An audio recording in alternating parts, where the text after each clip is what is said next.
Good afternoon. This is Wednesday, April the 2nd. The Insurance Committee of the Tennessee House of Representatives of the 114th General Assembly is now in session. Time is 1:35 or so. Mr. Clerk, open the roll call.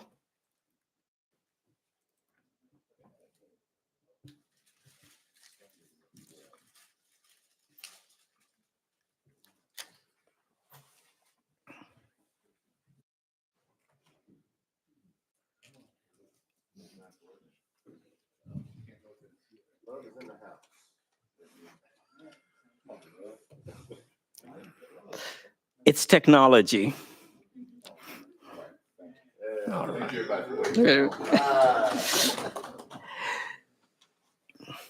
Mr. Clerk, please give us a count of those present.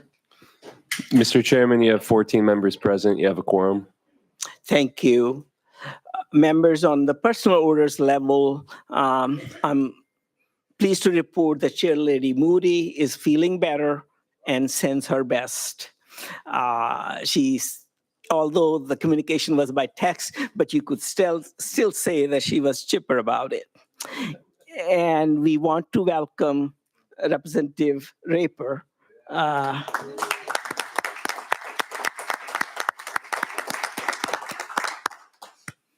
It's truly great to have him back. Any other personal orders?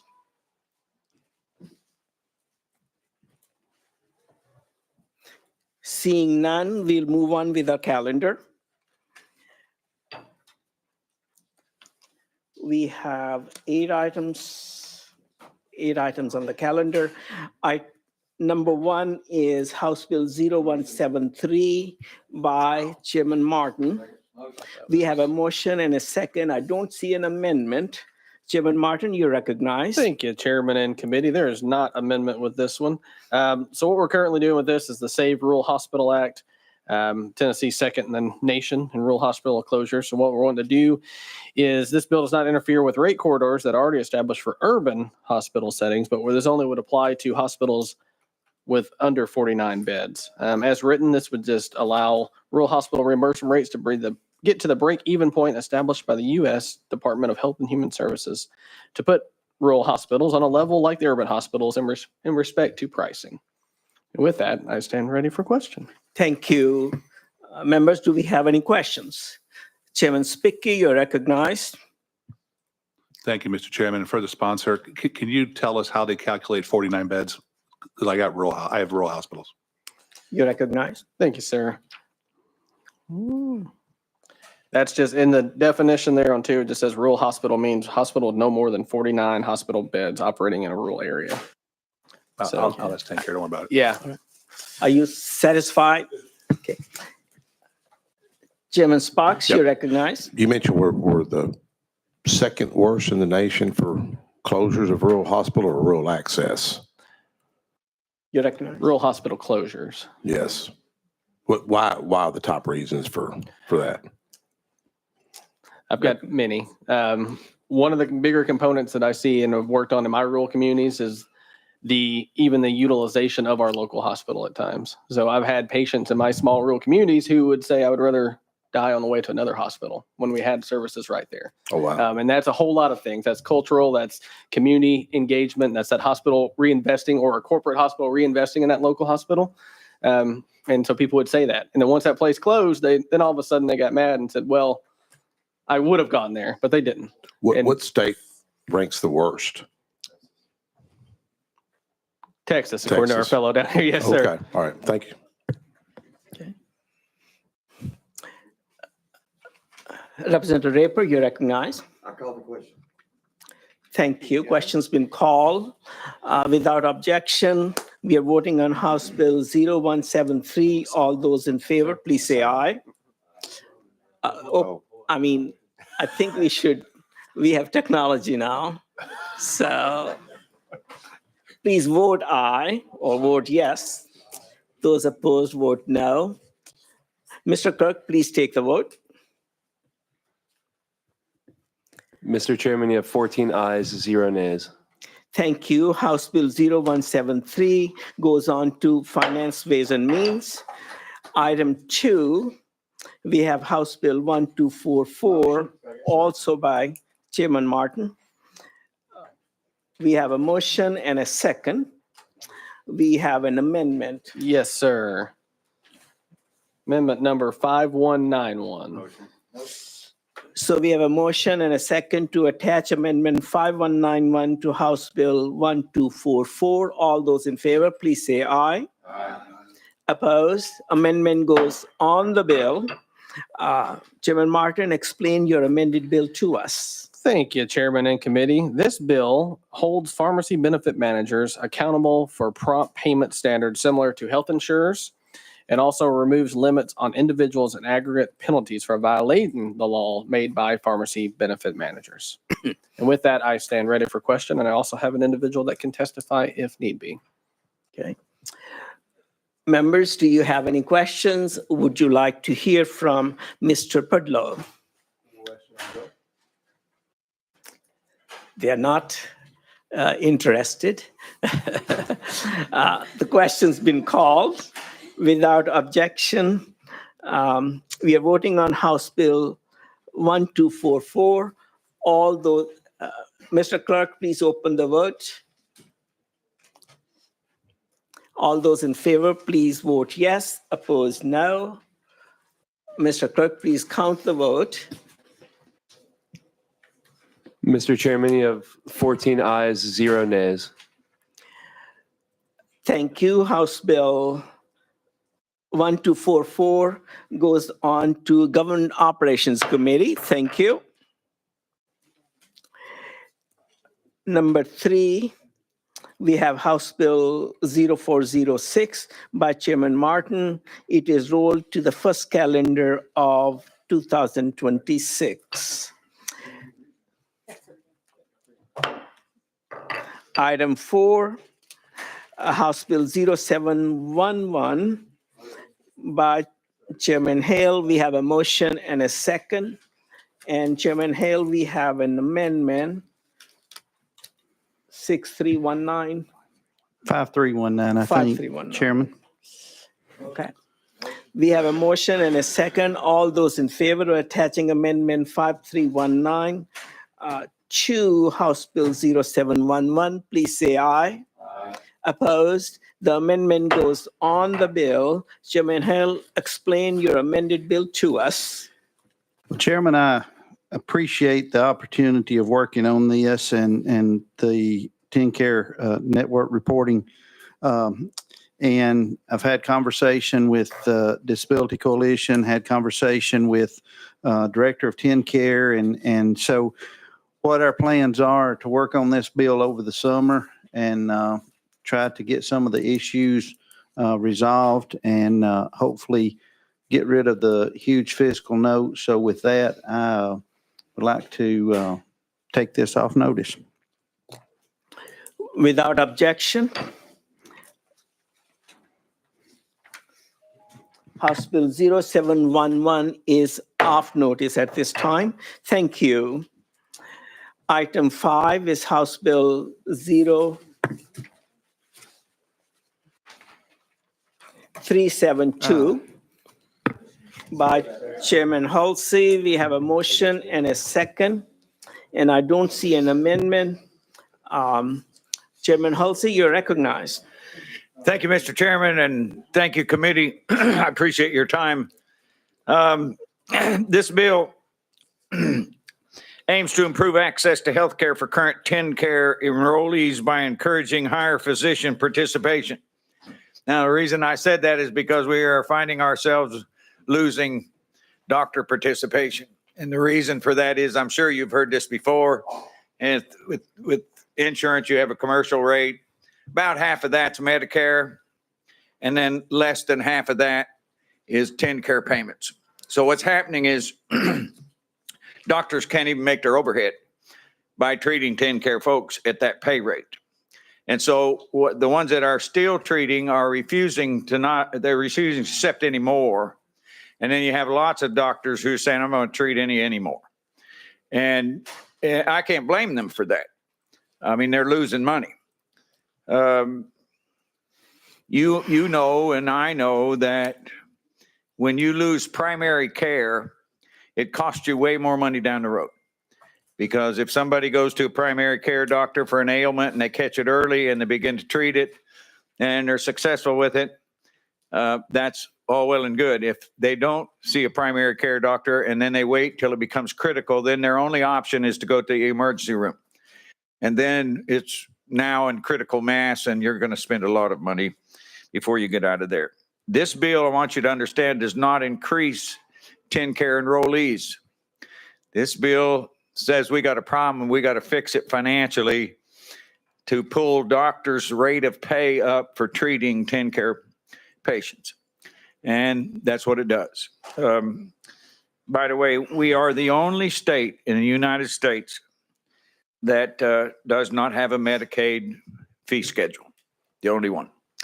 And Mr. Chairman, I have 3 doctors who are here who would like to address the committee on this issue. Thank you. You're welcome. Members, we are ready to go out of session. Do you have any questions before that for Chairman Halsey? Chairman Speaker? Thank you, Mr. Chairman. You know, in dealing for the last 7 years up here, I've had to always go before another committee, the Criminal Justice Committee, and they had a chairman that was really difficult to deal with on these types of issues. And so the question I have to ask you is, does this create any type of special class of citizen? It does not at all. And that chairman has gotten right with God since those days. And so. Thank you, Mr. Chairman. Chairman Halsey, you just mentioned that we are the only state that does not have a fee schedule for Medicaid or TennCare. Kindly explain that in the sense that my memory is that the MCOs with whom we sign an agreement, we contract, we don't really have a choice. Basically, they send you papers, a long agreement, you sign it if you want to participate, and that's all there is to it. It's an offer you can't refuse, so to speak. And we would just sign that, but in that agreement, a schedule was included. Okay, thank you for that. And you're exactly right. The negotiation process from the MCO is take it or leave it. Sure. That's the way it is. There is no established state fee schedule. Okay. And there is in other states. We don't have that. So what you're saying is the MCOs do have a schedule. It was not a complete schedule, but the state itself does not, because they don't want to mandate or dictate to the MCOs what their schedule will be. That might be the thinking. It's 3 cents on the dollar. Right. Okay. Any other questions for Chairman Halsey before we go out of session? All right, we will, without objection, go out of session. And people who have traveled a long distance and come to testify are Beatrice Collada, Rakesh Kumar Patel, and Christopher Ledis. Kindly come on up.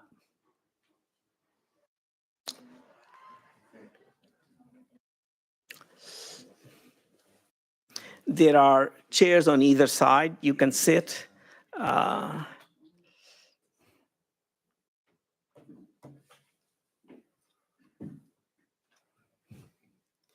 And we will turn your mics on. Kindly state your name, identify yourself, and tell us who you are with. And each of you has 3 minutes. We can start without objection to my right or your left. Go ahead. Certainly. My name is Jot Hallman. Actually, Dr. Leeds was not able to make it. So again, my first name is Jot, J-O-T-T. The last name is Hallman, and I'm an OBGYN from Johnson City, Tennessee. Please proceed with your testimony. I've been a practicing OBGYN in East Tennessee for the last 15 years.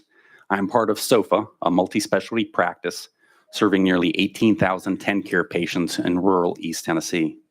We provide pediatric, adult medicine, and women's health care. As a member of our OBGYN division, we provide a full complement of services, including 24-hour coverage and maternity services, resulting in nearly 2,000 deliveries per year. The complexity of the care we deliver is significant. The difficulties in caring for the TennCare population are numerous.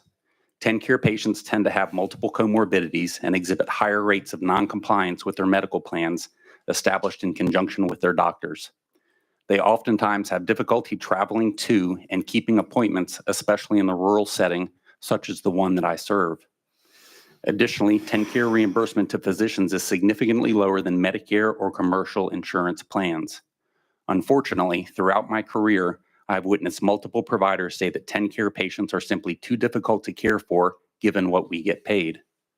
The poor reimbursement creates a disincentive to caring for TennCare patients and results in harm. I'd like to share some alarming statistics. 1/3 of all counties in Tennessee are maternity care deserts as designated by the March of Dimes.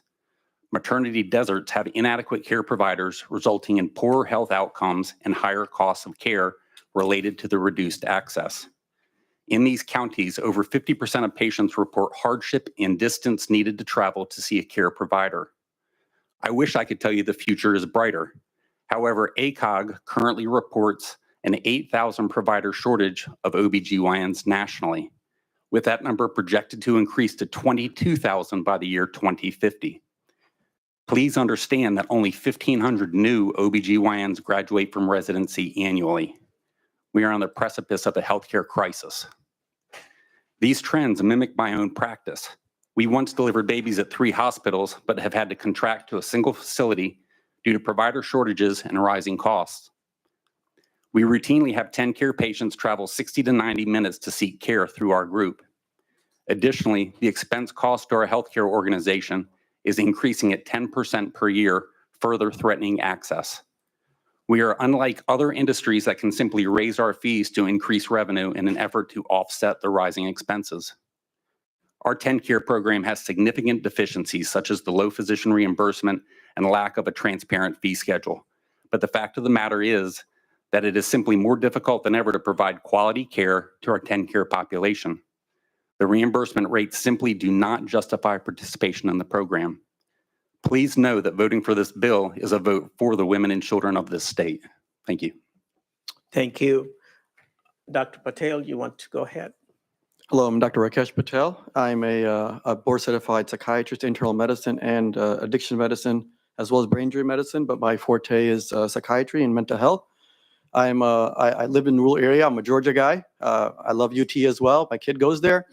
And so I want to say thank you for allowing me to speak here today on this bill. I come from a background of rural care and treatment. Obviously, many have as well in this room. And one of the biggest things is that we have a population that is unable to afford a lot of the services maybe other states could afford as well. So TennCare was introduced, obviously, to help those services. TennCare does what it has to do to help those patients, but in the behavioral health sector and other primary care sectors, and obviously in the OB-GYN and those ways, it is not serving what the population has to do. So I'm a guy of like visual guys. So think about 100 people in this room have TennCare. Let's say 100 people have TennCare. So mental health is a disease that those that have reality testing is positive, they know that they're there.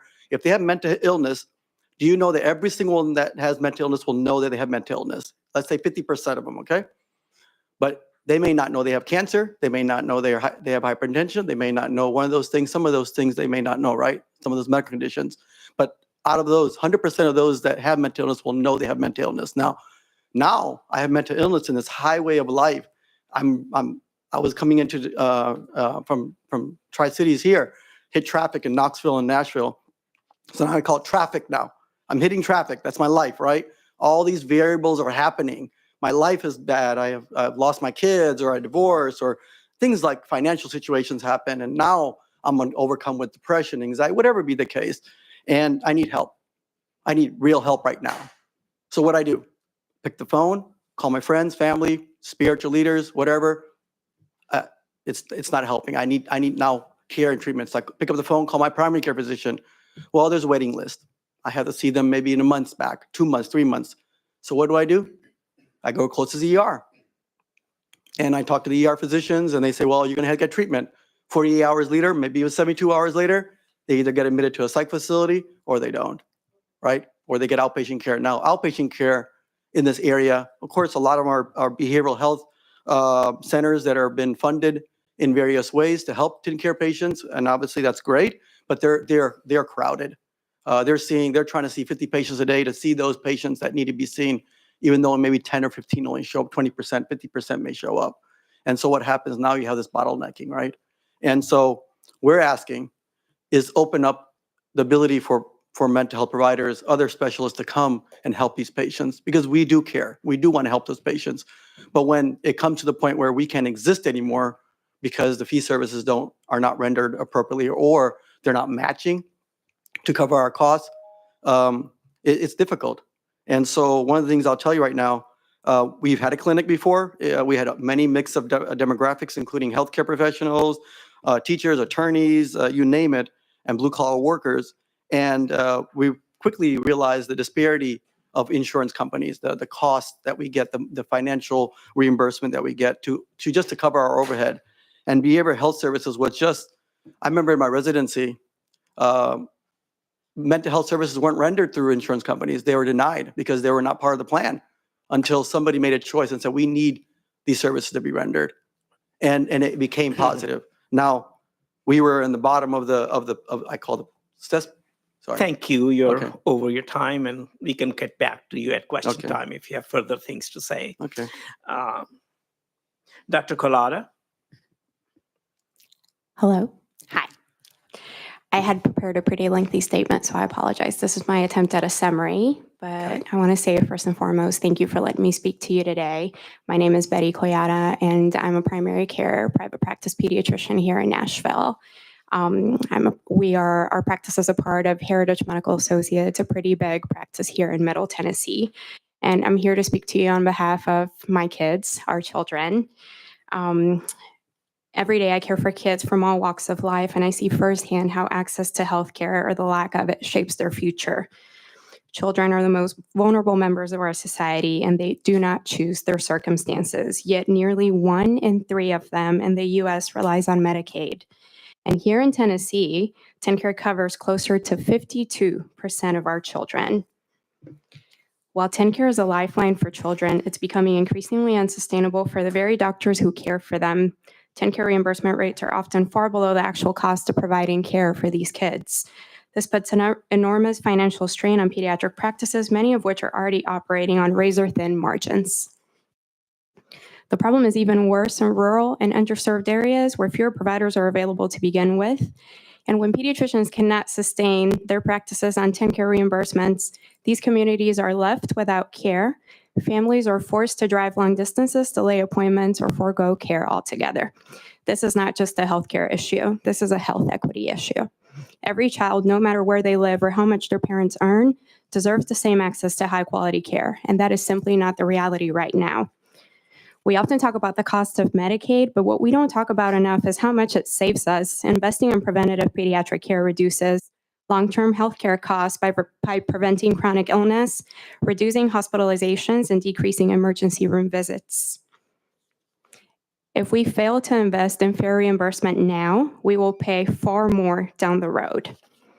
We cannot talk about healthcare access without talking about us, the doctors providing it. Pediatricians already have some of the lowest reimbursement rates compared to other medical specialties. That makes it difficult to recruit and retain new doctors into the field, especially in rural areas where the need is largest. The children covered by TennCare today are our future workforce, business owners, teachers, leaders. If we fail to invest in their health now, we're failing the future of our state. We already know that children with access to regular healthcare perform better in school, have higher lifetime earnings, and actually require less public assistance as adults. By ensuring that TennCare is strong, well-funded, and sustainable for us providers who serve these children, we are investing in the economic future of our state. This is not just about funding. This is about fairness, equity, and our common humanity. It's about ensuring that pediatricians can continue to serve the children who need us. And most importantly, it's about giving every child, regardless of their income, a fair shot at a healthy and productive life. Thank you again for your time.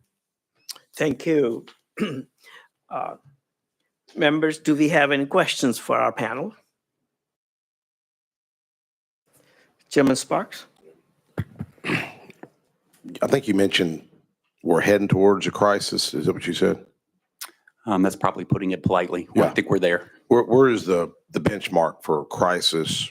When does it happen? I mean, it sounds like we're already in a crisis. I just want you to expand on that. Yeah, I think, especially with where I'm at in the rural setting, I mean, we're certainly there, right? I mean, there are some communities that probably don't have some of the same difficulties as far as access to care and services. But again, with what I stated there, I mean, 33% of the counties in Tennessee qualify as maternity care deserts. And when you look at the number of people going into medicine, regardless of specialty, I mean, it's staggering the numbers that are declining.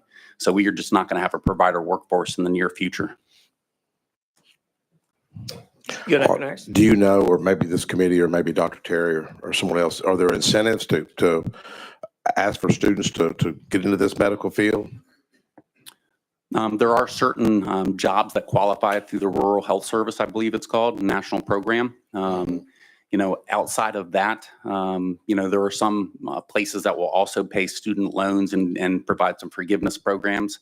But to the extent of that through Tennessee, I'm not certain. Yeah, thanks, sir. Well, physician shortage is a crisis. Dr. Terry, your name was called, kindly. Thank you, and appreciate that. And so for the committee here and to the panel, thank you for coming up. The AMA has said, and I guess the American Association of Medical Colleges also said that we're facing about a 90,000 physician shortage within the next 10 years. So we are in that crisis. Tennessee may be facing a 6,000 physician shortage in that time. A lot of that has to do with, like I said, reimbursement. And I mean, but even I'm looking here at the residency match, and we did, from an OBGYN perspective, we did fill all our slots. But the reality comes to it, and I think we had 219 pediatric slots, 223, and 219 of them filled. So we're filling what we have, but we don't have enough. And then if you don't have enough of those slots, then the question is, where do they go, and the reimbursement rates and your payer mix. And so in the rural areas, your payer mix is either uninsured or you have a higher amount of TennCare that doesn't have that reimbursement rate. And so they just don't go there. And so you have these deserts. And so that's what we're dealing with. And so this is a nationwide issue, and we have to fix that. And Tennessee needs to step up and lead. And so I appreciate you guys coming, but that's kind of what the situation is. Well, thank you. Chairman Speaker? And any of you can answer this question if you'd like to. So the chairman behind me made reference to the shortage of physicians. Are you telling the committee right now today that the reason why we have a shortage of physicians is because doctors are not, in general, making enough money? Or is it because, what's the reason? Why are we 90,000 and 6,000 short in Tennessee? Because I'm on the education committee. And when we talk to the education committee from UT and stuff, they're like, they're full. So what's the rub there? I'd like to say being a doctor is hard. So is life. I mean, that's certainly a huge contributor, right? Right. And certainly there are different disciplines within medicine that have, are more lifestyle conducive versus not. But, the generation of physicians in front of me, many of those guys are still working, and ladies, and it's not uncommon for some of them to work into their 60s and their 70s. I still have two members of my practice that are pushing 70 and are still working. The generation coming up behind me is not interested in doing that, right? So if you look at our physician workforce, I think the statistics would bear out probably over 50% of the physician workforce is later on in life. And so we're going to lose those. And the people coming up behind them aren't interested in being a physician to the time that they're 60 and 70 years old, the way the generations previously potentially were. You add that with the financial pressures that we have and other occupational choices that people can select that aren't maybe as hard, that even though they may compensate well, it's a multitude of symptoms, but I think that's, what you're getting at. I don't know if you guys have anything else to add on that. Well, as a physician, I can add to it if you don't mind. The hierarchy made a lot of different miscalculations. Remember, maybe 15, 20 years ago, Dr. Glut is coming. and they rolled back the number of slots in medical schools. So the pipeline is blocked there. Yes, we have universities are full, as you say. We have bright students graduating, but when they apply for medical school, the number of seats have not been increased to accommodate this. So that is the block there where we just have not just kept up with the supply because of the miscalculation by labor force calculators in healthcare saying that we are going to have physician glut, so let's roll back. That has been part of the issue. Go ahead, you're recommending. So I'm going to follow up with the chairman here then, is if we would create more seats in our colleges and universities, Right. would it solve the problem and graduate more doctors? Exactly. That's what the only way to graduate more physicians is to make medical education available to them. Okay. And of course, the expense of it is another issue. But if we do increase the number of available seats, that is a basic start. Okay. I'd like to just add to, there's MDs and there's GOs, there's seats out, there's people have residencies. Obviously, you said that there were so many seats out there. Mental health is one of those residencies that, they had the least amount of unfilled seats from everything, okay? But there are not enough residencies out there. There are limited residencies. So for behavioral health services, if an MD or DO is competing against that seat, of course they'll get it, but there's limited seats. But the biggest thing we see in the challenge in primary care as well is the shortage is occurring because, example, I have great friends that are physicians and they're behavioralists, but they don't want to work as doctors like that because they're not getting it reimbursed. They're going to do something different. They may work in addiction medicine. They may work in something else. They may work for concierge service. They may work for cash pay services, or they may go somewhere else where the money is a little bit improved so they can have a lifestyle that they want to have. Now, medical school, I don't know about other people, it was not cheap. Medical school is extremely expensive. Unless you have a trust or something that's going to pay for it. Most medical students come out in their residency and get paid maybe $50,000, $45,000 a year for the next 6-7 years if you're that long in residency, if you're surgical, or whichever be the case, and then you get out. Now you're looking at a debt of like maybe, I don't know, $600,000, maybe more, and you're going to try and go somewhere where you could pay that. I still have physicians that are 56, 55 years old still paying their student loans. You recognize? So, okay.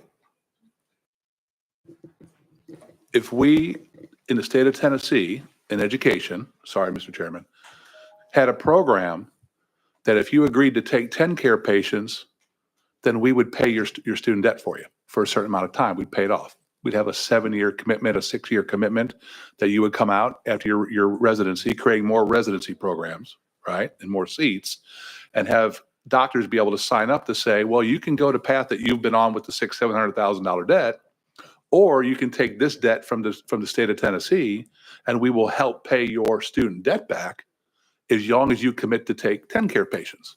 So we eliminate that overhead of the $600,000-$700,000, and they come out, and now they're taking care of our 10 care patient population, along with others that they want to. Chairman Spickey, we've been thinking about that, and we have programs along those lines for serving so many years in rural healthcare. So much of your debt is forgiven. That's true, isn't it? Mm-hmm. Yeah, we do have those programs. It's very limited, though. But we don't have a program specifically It's limited. for doctors to get their debt forgiven by taking care of 10 care patients. It's not specific like that. That is true. It's Would not it help? specific. Yeah, I think anything would help. Yeah. Oh, well. I think it would help There's a bill. pediatrics improve. It would help OB-GYN improve. It would help behavioral health services improve. The primary, these are all sectors of what we call the foundation. They're preventive care treatment programs out there, right? But they're all connected with these subspecialties, these specialties. Well, thank you. Dr. Terry, you recognize? Thank you. And I just wanted to follow up again on that to y'all's comments. Some of the issues why physicians are retiring or quitting or not working the hours. It's burnout, moral injury. Those are some of the big issues that we're dealing with. I think the statistics are the new physicians coming out. You have to hire 1.6 or something along those lines for the physicians that are retiring just because of the family life balance and the burnout and the moral injury that you're having. Some of the issues dealing with the residency slots goes back to the federal level, and those are things that we can put pressure on them, but they have to make changes. But for that, for all the members here tomorrow on the House floor, you'll be able to vote on a bill that deals with recruiting and retaining physicians that we're going to have to do a deep dive into that. So I'll just put that little pitch out there. Representative Hakeem, you're recognized. Thank you very much, Mr. Chairman. To our guests, thank you so much for being here. You're sharing some things with us that we needed to hear. And I guess I first want to build on something that Chairman Sapicki was talking about lowering the debt for doctors, for time spent, we'll say, in their craft here in the state of Tennessee. And also, when I say Tennessee-centric, I question if we've taken a deep enough look at how we fund TennCare. And I don't know, it's like you all are affording us an opportunity to say, let's look beyond what we have. Lord have mercy. And look beyond what we have and what we can do. And I think that takes some reprioritizing of funds. Now, I think what is being proposed right now is over $600 million. And that's a cliff, for us to try to reach. But what is there alternatives? I know you might not mind talking about it. Some of my colleagues don't want to hear it. The Affordable Care Act. Do you see it being successful in other states in a way that it could be successful here? What I'm talking about is we have hundreds of thousands of people who are underserved in our state. We have given literally now tax breaks or things of that nature to big business, billions of dollars. And I'm saying, I know we have to consider reprioritizing things, but do you see the Affordable Care Act as an alternative to doctors not being able to, I don't know if I use the term, make a living or be able to assist as many people as they could, rather than, what we're doing now? 1, 2, 3 of you, if you respond, I'd greatly appreciate it. Who wants to take that on? All right. I can start if you want me to. With Affordable Care Act, by expanding Medicaid at the current rates, we'll be giving you more of what you have, not necessarily more money for the patients that you're treating. And I think this bill is about paying more for your current patient loads with TennCare. Is that true? Okay. If you were in our seats and you look at limited amount of money called the budget, how are we going to spend it? What will be the better use of that money? Would that be to expand TennCare and bring more patients to you at the prevalent rates, at the current rates, right? Or would we be better off by taking that money and use it for increasing compensation to you, or take that part of money and cover more patients? So is it that we will be able to cover more patients, or is it that we'll be paying you more money, but the number of patients who are not covered by TennCare will stay there? Now, we could do both. So instead of $2 billion, it'll be more of $4 billion challenge. And then again, the TennCare budget is already at this time 1/3 of our budget. So those are the questions that we have to wrestle with, struggle with. You're welcome to give an opinion. Wait a minute, wait. Oh, Yes, Representative Hakeem. Could I go back to the question I asked? Yes, sir. All right. Now, I guess I'm trying to get from you some alternatives that we can consider going forward. And that's why I feel we have to at least throw on the table the Affordable Care Act. But do you all have any opinions or thoughts or ideas that you could share with us at this time? Wow. Okay.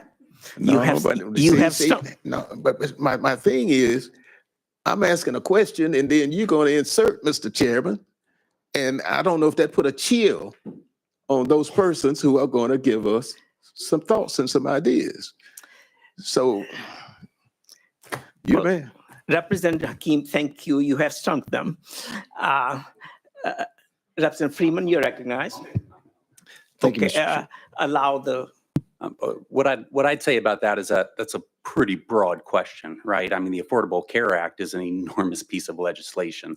And I think, looking at it from a critical eye, and it's been a while since I've revisited the details of that, I think there are some great parts of that legislation, but I also think there are some poor parts of that legislation as well. So to just ask broadly if that would provide an avenue for alternatives, I think that's a difficult question. I think if you want to lay out specific scenarios and specific things within that legislation that you think were either good or bad, and we could comment on that, that would probably be a little bit more appropriate. no, you're recognized. Thank you, Mr. Chairman. Please continue. Oh, Examples. I'll put it back to you, right? I mean, I haven't looked at the Affordable Care Act legislation in quite some time. So, I'm shooting from the hip on this from my recollection. But again, if you have specific things within that legislation that you think are good, I'm happy to hear that and then provide you commentary on it. Well, you're in the profession, and I thought I was going to ask you that question Well, as to what is good. let's move on. Representative Freeman, you're recognized. Wait a minute, we got it, gentlemen. Oh, okay. Obviously, if we're going down that road, it's a whole different topic conversation about ACA and affordable care organizations and things like that, and it gets really convoluted, obviously, and there's a lot of pieces to it that we don't know and information like, so going to a state that are using it and implementing it. I have seen success. I mean, I've seen success in access to mental health and access to other services as well. But the issue occurs is here in the state of Tennessee is that there's lack of access because of the inability for sustainability for practices to be out there. Independent providers are suffering. If you look at the demographics 20 years ago, it's half or less of independent providers out there. They've either been example. I was an independent provider. I had to become hospital based because I can't afford to take patients on an outpatient basis, and so I had to run hospitals, and clinics are limited. And so if you look at it in a sense like that, our whole reason of being here is so that we could have access, critical access is ERs. We're talking about just preventive access to services. And there has to be something changed because otherwise, I can't get a urologist in the city I'm in. I can't get a nephrologist in my city. You definitely can't get me in this because I'm booked. I cannot see you for whatever time frame. And if you're TennCare, then you're limited, right? And so it is it's a broad question. And I think the answer is that the solution's not simple. I always tell my live like a solution, not a problem in life. If you continue being a problem, someone will come up with a solution and you might not like it. Well, thank you. Representative Freeman, finally you are. Thank you, on. Chairman. I'll be brief. I think it's interesting. We're here debating increasing reimbursement rates, and we've heard 50 other solutions how to solve the problem, when in every other facet of our economy, we understand that capitalism is what's working, and we pay people what they're worth, and they do it. Anecdotally, I was listening to a show on the radio the other day, and they were talking about the number of doctors fleeing to concierge medicine because they weren't able to make enough money. So we're talking about how do we have so few doctors? Well, part of the reason is that we've got one doctor that was seeing 100 patients, and they're now in concierge practice where they're seeing 25. And that's repeating itself over and over again. And again, there is a simple solution in front of us that if it was any other sector, we would agree with, and that is pay these people what they're worth. Let's stop asking them to take pennies on the dollar for work that they could go otherwhere, because that's what they're doing. They're leaving. They're going to other places. They're closing down their private practices. They're going into large corporate hospitals. You know, should we pay for their schooling? Sure, why not? Let's do that. But let's also pay them what they're worth. Should we expand Medicaid? Sure, but let's also pay these people what they're worth. And that's what we should be here debating is why are we not paying them what their work is worth? So thank you. Thank you. That matter, I assume, will be considered when this bill reaches Finance, Ways and Means Committee, right? Well, again, the budgetary constraints matter. And it may be old-fashioned, but I would like to add that during my practice years and so on, there was, when you treated 10 care patients, you treated them for, of course, less compensation than private pay, but there was a sense of mission about medicine. And that should not take over completely. And I think you as physicians can identify with that. Let's see. Any other questions for the panel? Seeing none, without objection. Who's that? Did anybody have any questions? I thought we can go out of session. All right. We are out of session. Thank you for coming. We appreciate you are. We are back in session. Okay.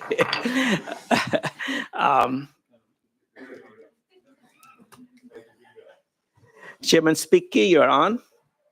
Didn't mean to be. Okay. Thank you.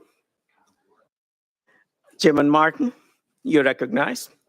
Thank you, Chairman, and thank you again for bringing this legislation. That was a fantastic 30-minute discussion. I think that's what we needed to hear in an insurance committee. My friend down here from Nashville and the chairman nailed it. You know, in rural health, I'm in rural West Tennessee, rural healthcare, and as a provider, I hear and see it all the time. We're losing providers to TennCare, and it's a reimbursement issue. We're not being paid, or providers aren't being paid what they need to. But it's a priority issue as well from the state. We're not looking at, as he mentioned, paying the providers what they're worth. And I think it's important to say in here is you have to remember these providers are doctors and healthcare providers, but they're running small businesses at the same time. And those small businesses are employees. In my place, my practice, we have 17 employees. I'm paying. That money doesn't go into Brock's pocket. That money goes back to the community, which then is economic driver for your system in your community as well. So those dollars that you provide a doctor go back into the community as well. So I think that's something you got to continue to see and listen and look at from a community standpoint. So thank you. Well, thank you. Representative Draper. I call the question. No, can I address the committee first before you do that? I withdraw. Okay. You're recognized. Just for a second. I appreciate your time and effort. I'm just asking you to get me to finance so that I can wrestle this. And I'm glad to have Dr. Patel here, especially because there's a whole lot of mental issues with the legislature that we could certainly use his help. And so, I want you to keep in mind one thing. TennCare sitting on 1.5 billion reserves and is turning back 670 million this year. We got to fix this. We have to fix this. Thank you. Thank you, Chairman Halsey. Chairman Sparks. Bud, let me ask you, a lot of good discussion here. You know, I've seen the healthcare crisis with my late mother who passed. But Scott brought up Chairman Spicky brought up some good points, and so did Representative Chairman Martin, Chairman Terry. I was going to ask, is there a working committee that digs down into this, an ad hoc committee to look at this crisis that's going on? Chairman Halsey. I'm hoping that we're going to grind out the first part of it in finance if I can get there. Yes. Yes. Well, I know I toured maybe Dr. Terry is with us. I won't say the name of the group, but we toured a mental health behavior area. And they had such a shortage of behavioral health therapists and nurses, very alarming, extremely alarming. So we know we have a mental health crisis. There's no doubt. I mean, we see suicides increase. We see the drug problem. When you pull out of this parking garage, a lot of times you'll see it right across from us, sadly, on many occasions. But one thing I noticed, it seems like the immigrant population, with all due respect to Dr. Kumar and Dr. Patel here, it seems like the doctors that my mother had a lot of them were immigrants, you know? So I guess my question is, what incentives are there to have the immigrant population that seems to step up, or incentives to lure people over to have a practice here in those areas, of the rural areas? Thank you. Monday, we passed a bill allowing for international graduates, making their Yes. path easier into I remember that. Tennessee. Yes, sir. Good bill. Chairman Halsey, thank you. You have any closing remarks, sir? I'm through. Thank you. Thank you. Representative Raper, we are back to you. He's passing. Okay. I'd like to call the question, please. Thank you. Previous question is called without objection. We are voting on House Bill 0372. Mr. Clerk, please open the vote.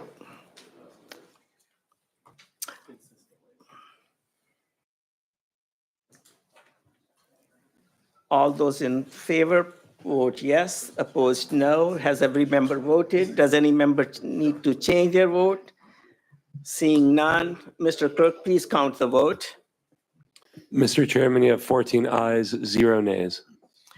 The House Bill 0372 goes on to Government Operations Committee. Thank you, for Mr. coming. Chairman. Thank you, committee, very much. Thank you. Item 6 on our calendar is House Bill 0295. Representative Love, you're recognized. We have a motion and a second. Thank you, Mr. Chairman and members. Thank you for the chance to present this bill today. House Bill 0295 is a next step in a series of things that we've been working on since 2023.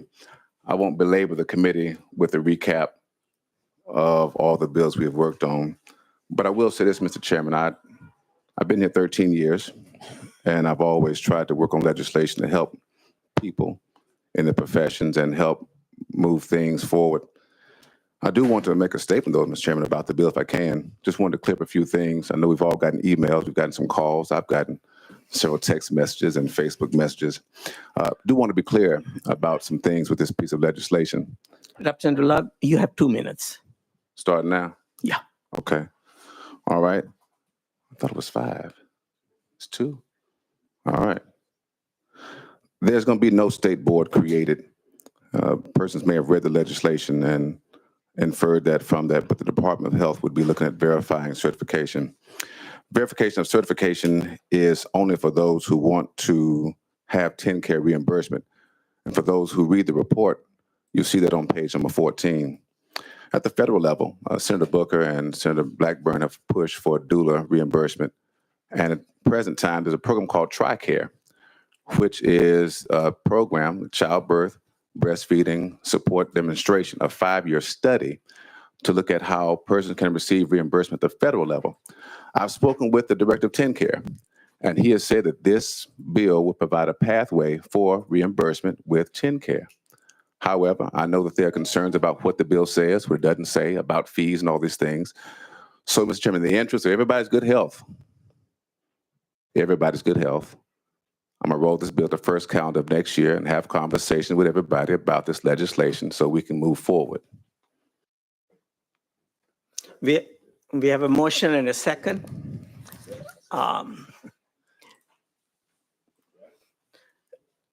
Mr. Clerk, open the vote.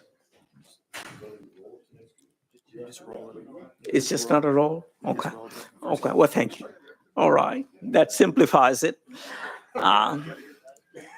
So this bill is rolled to the first calendar of We just submit the 2026. calendar. Second Second calendar. calendar to give us some more time. So done, without objection. All right. Thank you.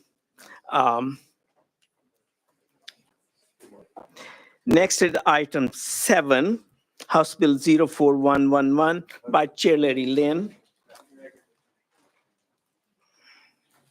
Madam Chair Lady, we have a motion and a second, and we have an amendment. 5243. We do. Yes, thank you, Mr. Chairman. What is it?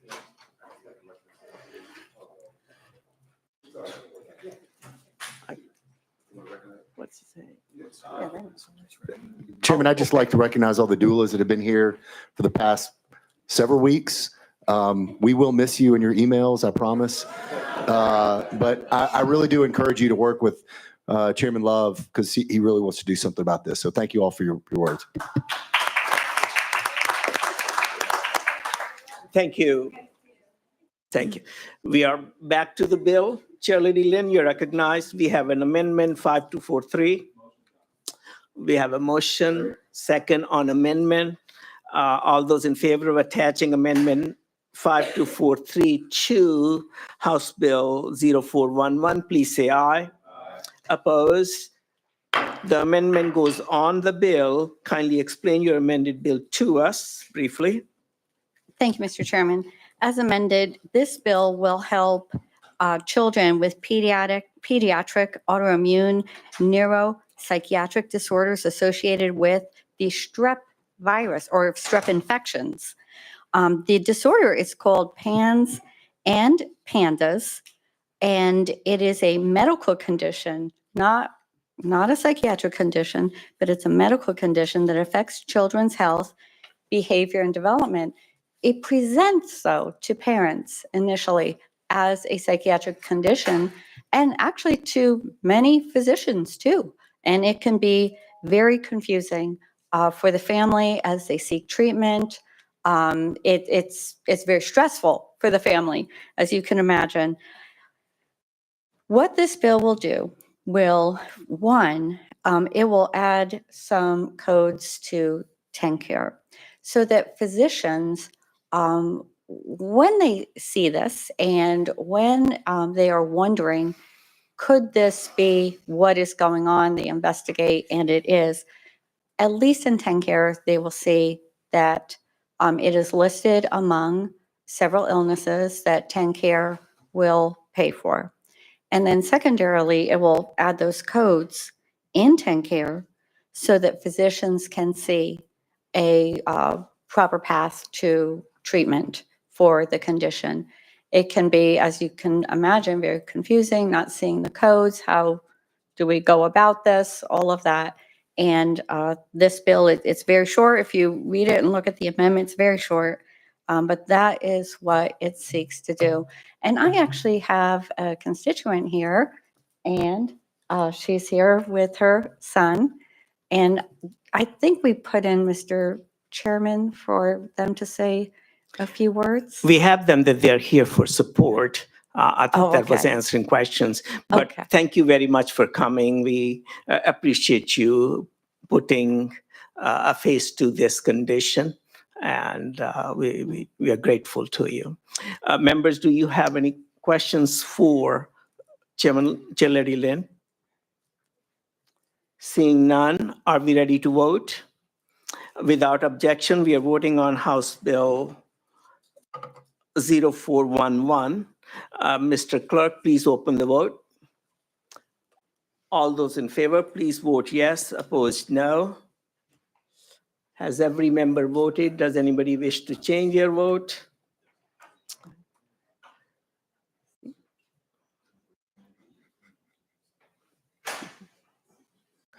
Mr. Clerk, please count the vote. Mr. Chairman, you have 12 ayes, 0 nays. House Bill 0411 goes on to calendar and rules. Thank you. Our last item on the agenda is House Bill 1158 by Chair Lady Lynn. We have a motion and a second. Amendments are already on, fine. Okay. Chair Lady Lynn, you're recognized. You can pick up the discussion from the previous session. Thank you very much, Mr. Chairman. Yes, in the previous session, we had some advocates here. And are they down to speak, Mr. Chairman, if you can help me? Is anybody down to speak? Yes. Okay. But this bill was brought to me by the Tennessee Disability Coalition on behalf of Tennessee families participating in Part A of the Katie Beckett program. And this bill asks that TennCare take any necessary steps to offer a health reimbursement account option for families enrolled in Katie Beckett Part A to utilize the program's home and community-based services. As we know in Katie Beckett, there's Part A and there's Part B. Part B, families receive a $10,000 health reimbursement account for home and community-based services, enormously helpful to them. These are families who are insured, but insurance doesn't pay for everything. Part A, these families, these children are in very fragile condition, and they are also on Medicaid or TennCare. So they're on TennCare, and then Katie Beckett Part A helps them also with getting the services that they need so that they can stay home and not be institutionalized. And Katie Beckett also has those home and community-based services, again, so that they can avoid being institutionalized. The families feel that they are not getting all that they could out of the home and community-based services part of the program. There are 300 slots for Katie Beckett Part A. There are 239 children in this program. And the home and community-based services per the budget is estimated to be $15,000. TennCare tells us that on average, the families are receiving about $2,800 worth of services.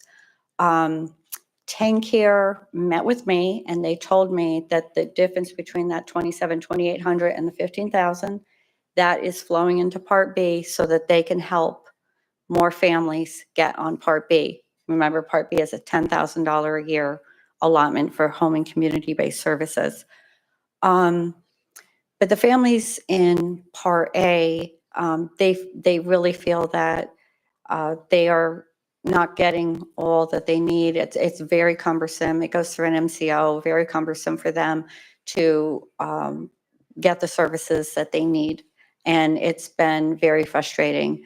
And while we're all happy that, people are getting help, that was the point of the program. Part A are the most medically fragile people, and keeping them home actually saves money rather than having them institutionalized. It actually saves money. And if we can, I do have some folks here who would like to talk, and I know TennCare is here and they'd like to present a side. Sure. Bill sponsor. You're recognized. Thank you. Chairman Speaker. So if the money is there, what is your bill doing? The bill would ask TennCare for a federal waiver, or maybe even to rewrite the rules so that the Part A families can utilize more and more easily the home and community-based services pot of money that is in the budget for them so that they can get services that they need. It's very cumbersome, they tell me, to go through the MCO and get those services. And they also feel that a lot of times the cost of those services is very much inflated, where you've got your Part B family maybe getting their own bids and submitting. The Part A, they feel like they could do that too, but instead they have the MCO sort of in the way. Members, any other follow-up? Chairman Hill? Thank you, Mr. Chairman. A quick question about that. As we put authority in the family's hands, which conceptually I think is a fantastic idea. What happens if they're allotted a certain amount of money, they spend it inappropriately, or they have the needs outweigh that? Do they go back into the program and make another request, or they get their allotment for the year and that's it? What's the, what would be the process if we Chair were to Lady pass Lynn. this bill? Thank you, Chairman. Well, I'm sure it would be, there's an allotment for the year. And there's also, very rules and guidelines. They have to submit receipts, in Part B, they have to submit receipts. They have to be eligible for reimbursement, things like that. And that's what these families are hoping for with this home and community-based pot of money in Part A. Members, last week, certain questions were raised, and we asked the Department of TennCare to look at the video from last week and make a list of those questions, and they are here to answer. So we'll go out of session. And we have Mr. Stanesky and Ms. Katie Evans. You represent TennCare. Kindly do identify yourself and who you are with, and tell us what you found and in the discussion last week and questions that need to be answered. Absolutely. Thank you, Mr. Chairman, members of the committee. My name is Drew Staniewski. I'm the Deputy Director at TennCare. With me today is also Katie Evans, who is our long-term care director. We appreciate the opportunity to come before you today and respond to some of the testimony from last week. I'm going to briefly touch on a couple of the budget items that were raised, and then Katie will touch on the services side. There was a concern raised last week, I think, from an overall budget perspective, that TennCare, the budget is either being mishandled, potentially unaccounted for in some way, and we want to be really clear about that this is not accurate, and just provide clarity on the budget situation. So I'll start by just talking about the overall budget. Katie Beckett Part A is currently budgeted at $25 million. At full capacity, we will have 300 slots, and currently for the people that are enrolled in Katie Beckett Part A, we're seeing an average annual utilization cost of Medicaid is $76,000. So 300 times $76,000 comes out to $22.8 million, and that's the total amount that we project we would need right now to fund the full 300 slots at capacity. I also want to make note about changes that have occurred in the budget since 2019, when the bill originally passed that established the program. When we were originally starting out, it was really going to have to be a best guess for us in terms of what we thought this was going to cost. This was a unique population for us and for TennCare to cover. So we had a very conservative estimate in the budget, and that was actually at $150,000 per year per member, which equated to $45 million total in the Katie Beckett Part A budget. As time has gone on and we have learned about the situation with this program, I think two things have been true in Katie Beckett Part A. Number one, we still have slots available. Number two, obviously the cost is much less than what we expected on a per member average basis. We're at 76 versus the original budget of 150. And so rather than sit on that excess budget, we've been proactive in moving that money from Katie Beckett Part A to Katie Beckett Part B. And the reason for that is the demand in Katie Beckett Part B has actually been overwhelming. We originally started with 2,700 slots, and we quickly saw that was filling up, and we were even starting a wait list on that side of the program.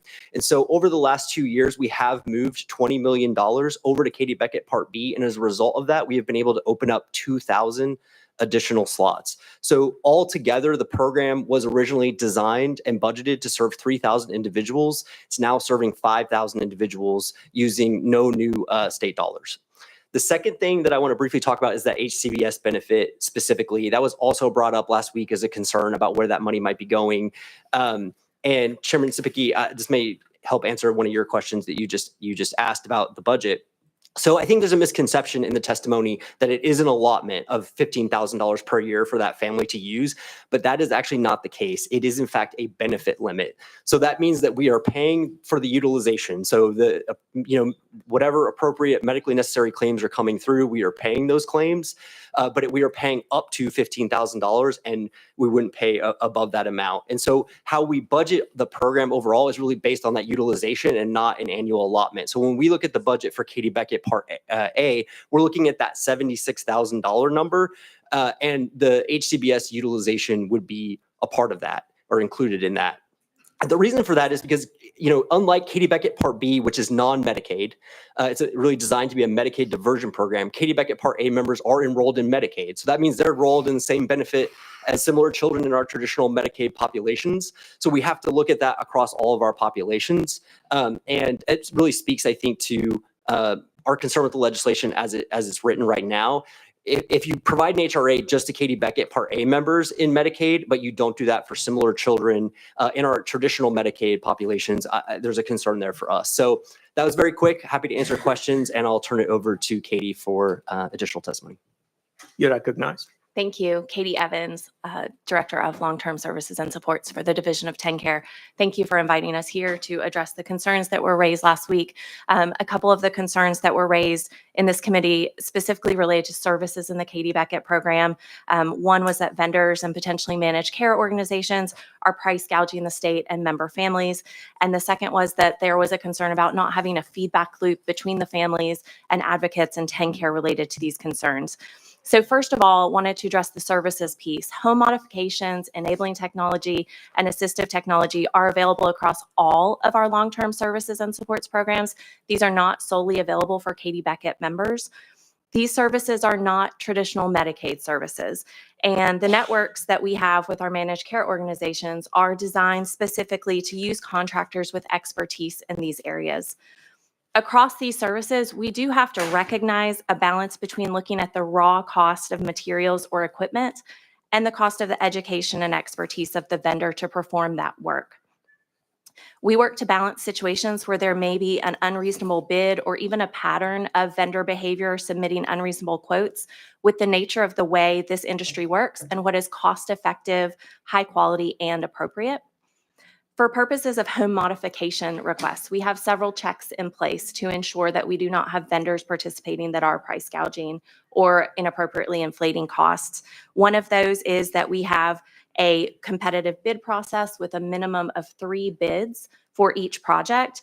And our managed care organizations also have specialized teams in place to evaluate the bids, to evaluate the ongoing work, and also to evaluate the finished project to ensure that we are getting high quality, cost-effective work done for our members. The testimony that this program is preventing access to services or is allowing the MCOs or vendors to take advantage of families is not accurate. These services are program-wide. They were developed for the specific purpose of ensuring that members are integrated to the fullest extent possible in their community and enable them to achieve the highest levels of independence possible.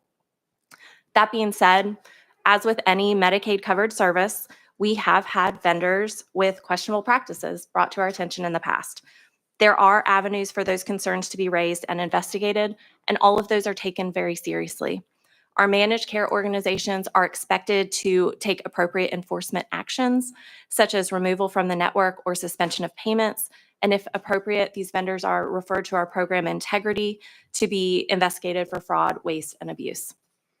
Enabling technology is one of our newer benefits. In this space specifically, we do monitor expenditures and the cost per claim for specific vendors. The enabling technology vendors do have higher prices for equipment, and that's compared to some of these big box retailers like Amazon or Walmart. But to some extent, that higher pricing can be an acceptable trade-off to ensure that the people supported are getting quality technology equipment from vendors who have experience with serving these populations and are required to follow the same policy, procedure, and regulations as all of our other HCBS providers. In situations where there are claims anomalies that are raised or specific issues brought to our attention, we have taken different actions. In one case, we removed a technology provider from the network. In other cases, we have had ongoing technical assistance and oversight to ensure that they understand the rules of our programs and our expectations. Nonetheless, there are always opportunities to improve our services and our programs. And that is why we specifically build out member advisory groups, including the Katie Beckett Member Advisory Group that is run through one of our managed care organizations, and the Katie Beckett Technical Advisory Group that includes advocates and stakeholders as well. We aim to do whatever we can to improve the experience of members across all of our programs and regularly receive feedback. One suggestion from the Katie Beckett Technical Advisory Group was around home modifications specifically. We have a project limit that is $6,000 per project. We have a lifetime limit of $20,000 and a per year limit of $10,000. There was some concern about the project limit given the cost in the rising cost of services of lumber. And so we have an amendment pending right now with CMS to remove the project limit so that that will provide greater access, more ease of access to that specific service.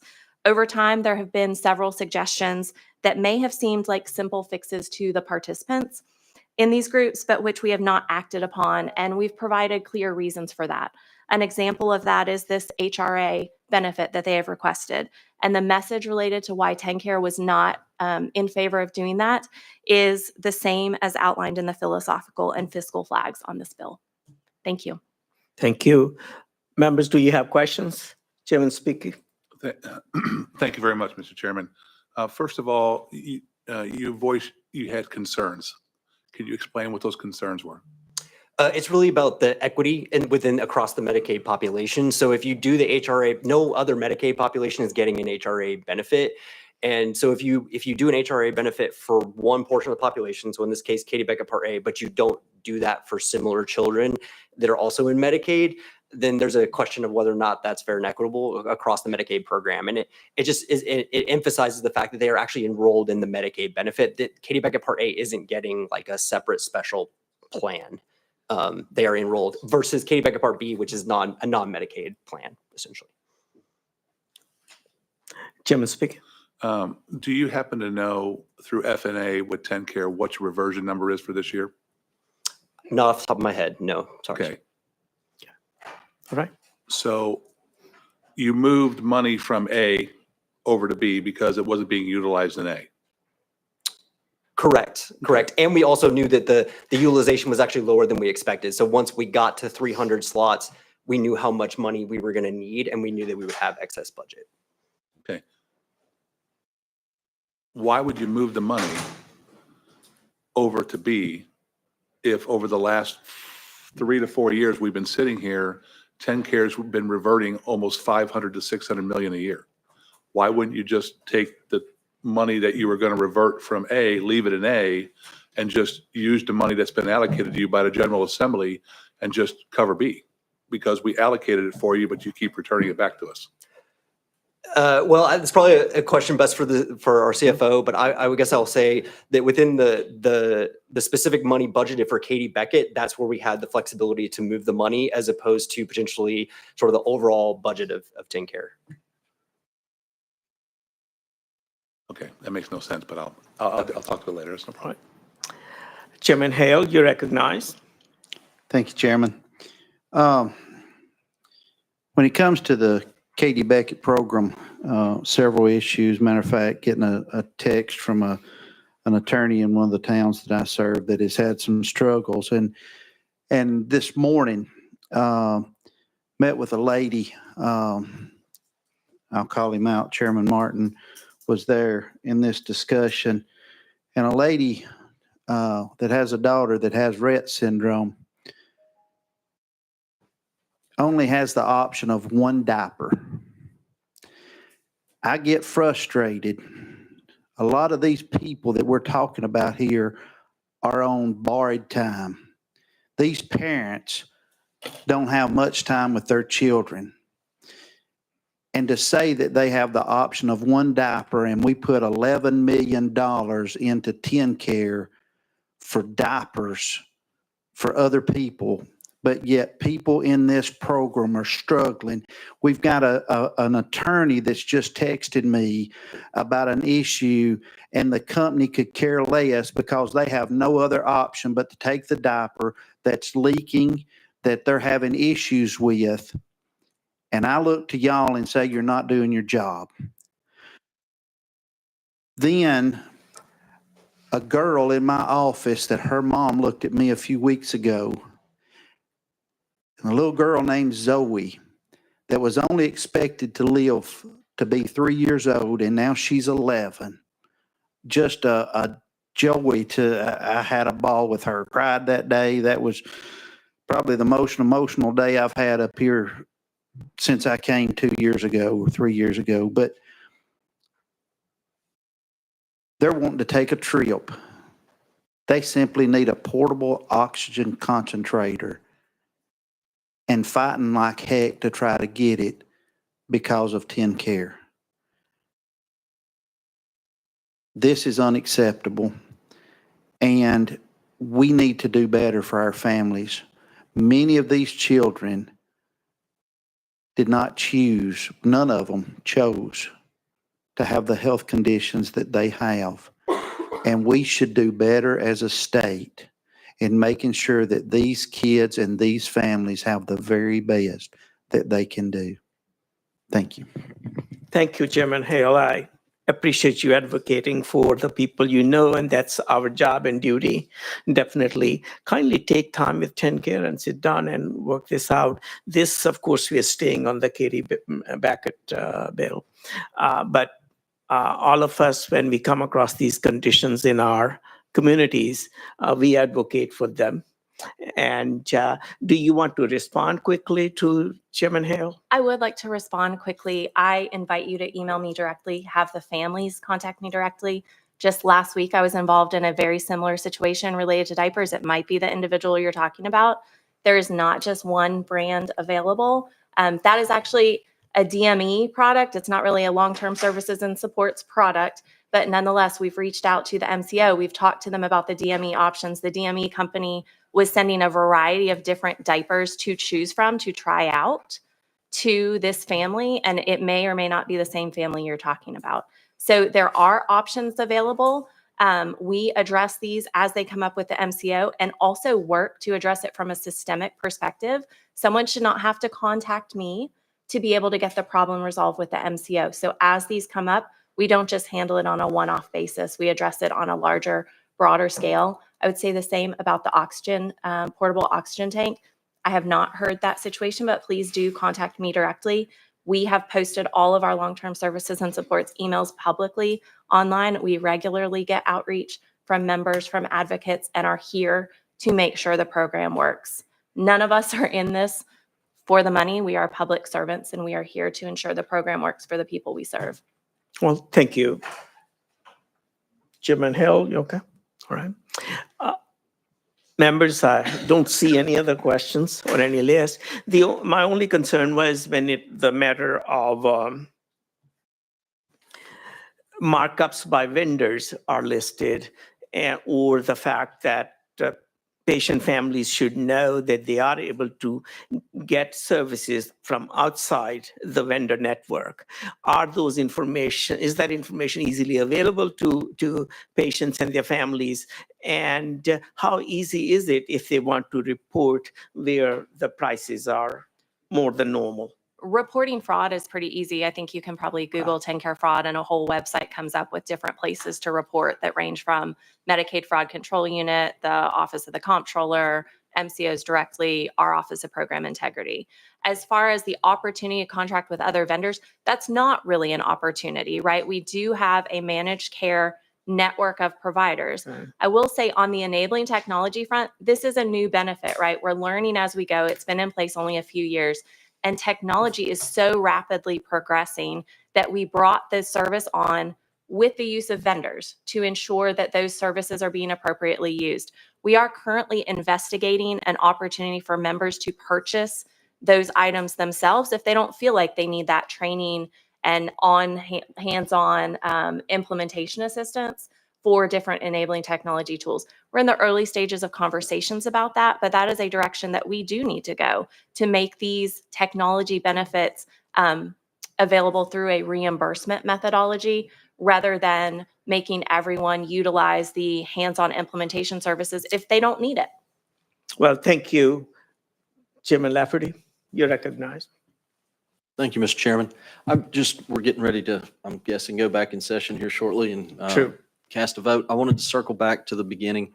You had made the comment about being concerned about setting up a program inside Katie Beckett, offering a higher level of reimbursement and or service that would not be included with similarly stationed TennCare patients.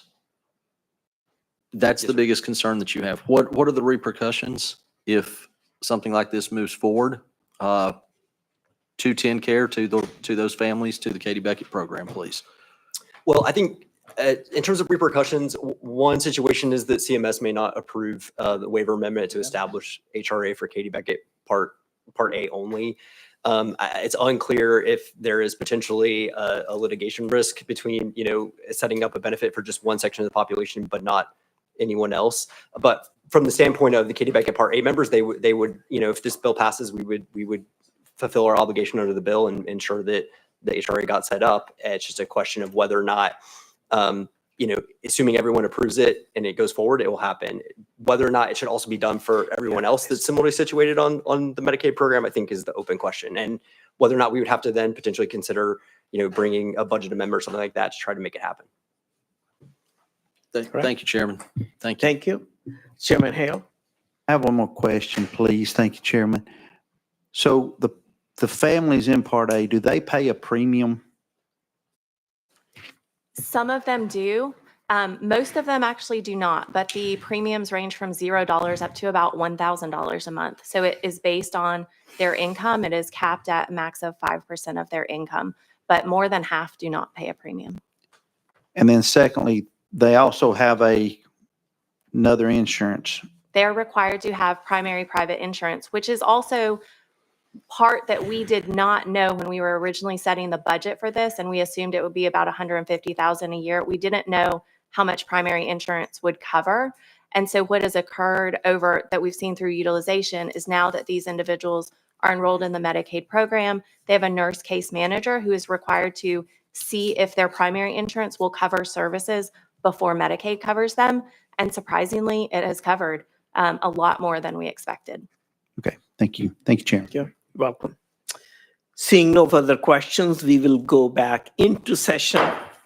And Chair Liddy, thank you for coming. We appreciate your clarification of matters. Chair Lady Lynn, you're recognized. Chairman Speaker. All right. That's been called. Seeing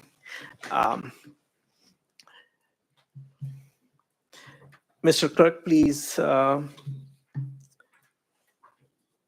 open the vote. All those in favor, please vote aye. Opposed, no.